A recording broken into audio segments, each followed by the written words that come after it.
'Cause you don't think I know what you've done. I know what you've... Вземи ми парите! Това не е това, за което си мислите. Това е електрическа извивачка за мигли. Хайде да видим за 7 лева дали наистина ще постигне желаният ефект. Така, пише, че като го задържите и натиснете два пъти, става 99 градуса. Трябва миглата да ти е без спирала. Както виждате, аз махнах спиралата от едната си мигла, така че... Маля това какво е, ще ги осъдя.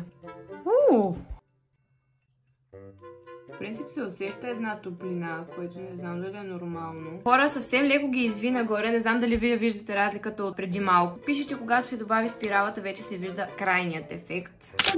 Ами... Този продукт наистина не мога да преценя къде точно отива, защото не върши кой знае каква работа, различна от стандартната миглоизвивачка за 3 лева. Даже леко пари от време на време. Имаше някакъв ефект в началото, но наистина не виждам разлика между това и обичайната ръчна миглоизвивачка. Така че за мен този продукт отива в...